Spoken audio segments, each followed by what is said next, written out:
오늘 우리에게 주신 하나님의 말씀은 민수기 26장 52절로 65절 말씀입니다. 민수기 26장 52절로 65절입니다. 다 찾으셨으면 한 절씩 교독하겠습니다. 제가 먼저 52절을 봉독해 드리겠습니다. 여호와께서 모세에게 말씀하여 이르시되 이 명수대로 땅을 나누어 주어 기업을 삼게 하라. 수가 많은 자에게는 기업이 많이 줄 것이요 수가 적은 자에게는 기업을 적게 줄 것이니 그들이 계수된 수대로 각기 기업을 주되 오직 그 땅을 제비 뽑아 나누어 그들의 조상 지파의 이름을 따라 얻게 할지니라. 그 다소를 막론하고 그들의 기업을 제비 뽑아 나눌지니라.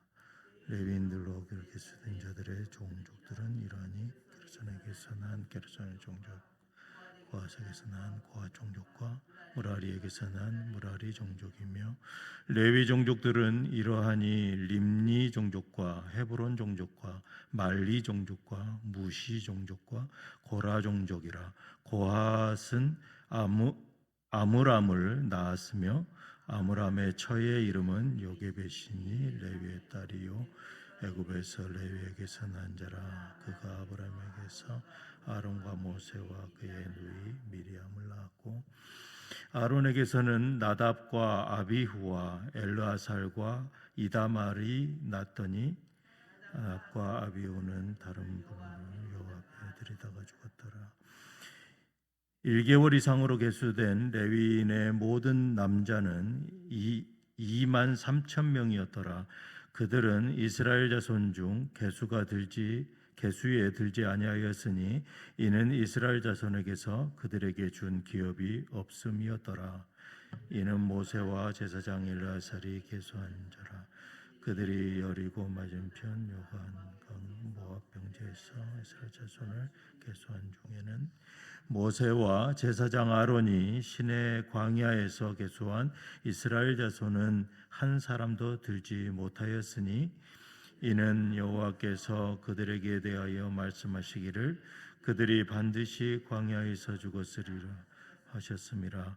이러므로 여분의 아들 갈렙과 눈의 아들 여호수아 외에는 한 사람도 남지 아니하였더라. 아멘. 저는 오늘 본문 말씀을 가지고 공의와 주권의 하나님이란 제목으로 은혜를 나누겠습니다. 오늘 하루를 시작하면서 이 하나님의 인도하심을 구하며 살아계신 하나님의 성품을 묵상하기를 원합니다. 하나님은 결코 계획 없이 즉흥적으로 일하시는 분이 아니십니다. 하나님은 질서의 하나님이시며 모든 것을 공의롭게 판단하시고 동시에 절대적인 주권으로 만물을 다스리시는 분이십니다. 오늘 본문 민수기 26장 후반부는 약속의 땅 가나안 입성을 코앞에 둔 이스라엘 민족 공동체에게 하나님께서 어떻게 기업을 분배하도록 지시하였는지, 그리고 그 과정 속에 담긴 하나님의 깊은 뜻을 보여주고 있습니다. 먼저 52장 52절로 54절에 하나님께서는 먼저 이 각 지파의 인구수에 따라서 땅을 분배하라는 명확한 기준을 제시합니다. 여호와께서 모세에게 말씀하여 이르시되 이 명수대로 땅을 나눠 주어 기업을 삼게 하라. 수가 많은 자에게는 기업을 많이 줄 것이요 수가 적은 자에게는 기업을 적게 줄 것이니 그들이 계수된 수대로 각기 기업을 주되. 이런 수가 많은 지파들은 넓은 땅을 차지할 지파들끼리, 그리고 또 이런 수가 적은 지파들은 적은 땅을 차지할 지파들끼리 이렇게 구분하여서 분배했다라는 것입니다. 이것은 지극히 상식적이고 공평한 분배 원칙입니다. 하나님은 각 지파의 현실적인 필요와 형편을 정확하게 아시고 그에 맞게 차별 없이 공정하게 분배하도록 하셨습니다. 이는 하나님의 공의로우심을 그대로 드러내시는 모습입니다. 공동체가 건강하게 세워지고 유지되기 위해서는 이처럼 공정하고 투명한 공의의 기준이 반드시 필요합니다. 이러한 하나님의 공의는 오늘 우리 삶과 교회 공동체 안에서 동일하게 적용되는 것이죠.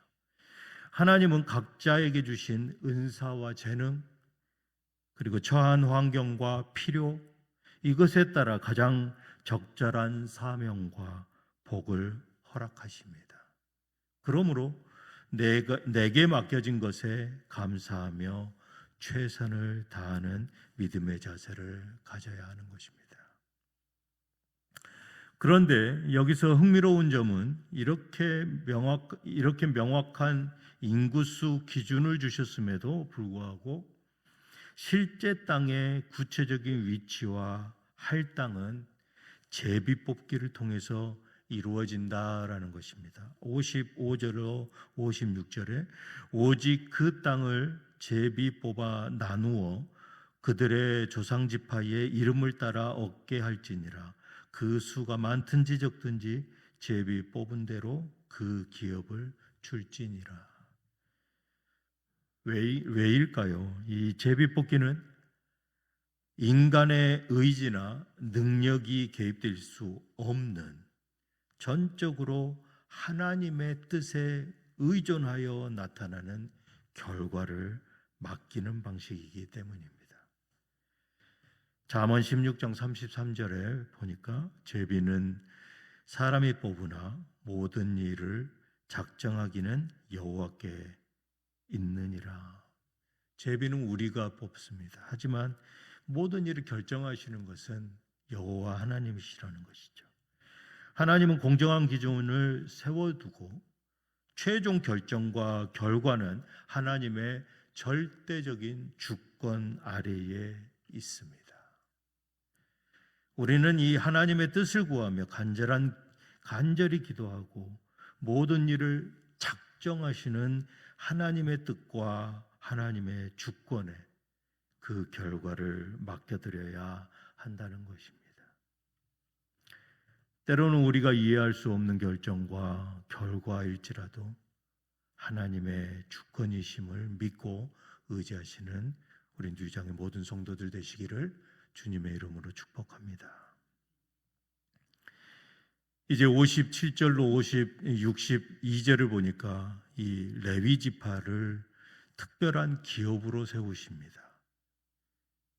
레위 지파는 다른 지파들처럼 땅을 기업으로 받지 못했습니다. 57절 상반절을 보니까 레위인으로 계수된 자들은 그들의 종족대로 이러하니 하고 생략을 하고 62절에 계수된 자는 1개월 이상 된 남자로 모두 2만 3천 명이었더라. 그들은 이스라엘 자손 중 그 기업이 없으므로 이는 이스라엘 자손 중에서 그들에게 기업을 주지 아니하였음이었더라. 인구조사는 이루어졌습니다. 그들은 분배 대상에서 제외되었던 것이죠. 그 레위 지파를 제외한 그 이유가 뭡니까? 하나님께서 친히 그들의 기업이 되시기 때문이다라는 것입니다. 18장 20절에 이스라엘 땅에서 내가 물려받을 유산이나 재산은 아무것도 없다. 그것은 나 여호와가 너의 재산이며 유산이기 때문이다 라고 말씀하셨습니다. 다른 지파들이 땅을 경작하여 생계를 이어갈 때 레위 지파는 하나님의 성막을 섬기고 백성들의 영적인 질서를 세우며 하나님과 백성 사이의 중재자 역할을 감당하는 거룩한 사명을 맡았습니다. 세상적인 기준을 보면 손해인 듯 보입니다. 허나 실상은 하나님을 가장 가까이에서 섬기며 그분 자체를 소유하는 가장 큰 복을 누린 지파입니다. 내게 네가 물려받을 유산이나 재산은 아무것도 없으나 나 여호와가 너의 재산이며 너의 유산이 된다라는 것입니다. 오늘날 우리 가운데에도 세상적인 보상이나 인정과는 거리가 멀지만 묵묵히 주님과 교회를 섬기는 귀한 지체들, 그리고 하나님 나라를 위해서 자신의 삶을 기꺼이 드리는 이들이 있습니다. 그들의 섬김과 헌신은 결코 헛되지 않습니다. 그리고 하나님 자신이 그들의 기업이 되시고 하늘의 상급으로 채워줄 것입니다. 본문은 마지막으로 63절로 65절에 출애굽한 그 1세대 중에 믿음으로 순종했던 갈렙과 여호수아를 제외하고는 모두 광야에서 죽었음을 다시 한번 확인시켜 줍니다. 63절로 65절에 이는 모세와 제사장 엘르아살이 계수한 자라. 모세와 아론이 시내 광야에서 계수한 이스라엘 자손은 한 사람도 들지 못하였으니 이는 여호와께서 그들에게 대하여 말씀하기를 그들이 반드시 광야에서 죽으리라 하셨습니다. 이러므로 여분네의 아들 갈렙과 눈의 아들 여호수아 외에는 한 사람도 남지 아니하였더라. 하나님의 말씀대로 불순종한 세대, 죄를 지은 세대, 이 세대들은 약속의 땅에 들어가지 못했습니다. 그러나 하나님의 역사는 결코 멈추지 않으십니다. 하나님은 새로운 세대를 통해서 그분의 약속을 신실하게 이어가십니다. 이전 세대의 죄는 반드시 심판하십니다. 하지만 그분의 구원 계획과 백성을 향한 그 사랑은 결코 끊어지지 않고 다음 세대로 계속 이어집니다. 이 말씀을 붙잡고 우리는 믿음으로 순종하며 하나님께서 예비하신 그 약속의 미래를 붙잡고 나아가시는 성도들 되시기를 이 아침에 주님의 이름으로 축복합니다. 이제 말씀을 맺겠습니다. 사랑하는 유장의 모든 성도 여러분, 오늘 이 민수기 26장 52절로 65절 말씀, 이 말씀은 우리의 삶을 다스리는 이 하나님의 공의와 주권을 다시 한번 확인시켜 줍니다. 그분은 우리의 필요를 정확히 아십니다. 그분은 공정하게 채우십니다. 그리고 그분은 모든 일의 최종 결정, 그 주권은 그분의 손에 달려 있습니다.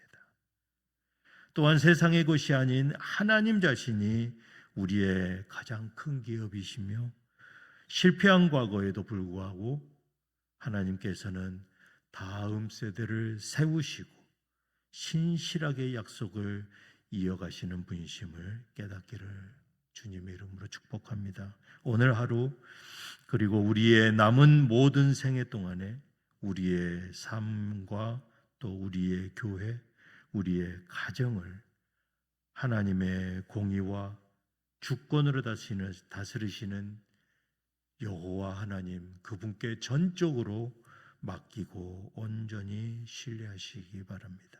때로는 이해할 수 없는 어려운 상황, 하지만 하나님의 선하심을 믿는 그 믿음으로 불평이나 두려움 대신에 감사와 순종이 날마다 차고 넘치는 모든 성도들 되시기를 주님의 이름으로 축복합니다. 기도하시겠습니다. 공의와 주권의 하나님, 오늘 말씀을 통해서 주님의 다스림을 깨닫게 하시니 감사를 드립니다. 주님의 공의를 신뢰하며 맡기신 것에 감사하고 우리의 계획보다 주님의 주권을 따르며 그 땅에 그 뜻에 순종하게 하여 주시옵소서. 세상보다 주님을 참된 기업으로 삼아 섬김의 그 기쁨을 누리며 실패에도 새 기회를 주시는 주님의 그 신실하심을 의지하여 믿음으로 나가게 하여 주시옵소서. 우리 주 예수 그리스도 이름으로 기도드리옵나이다. 아멘.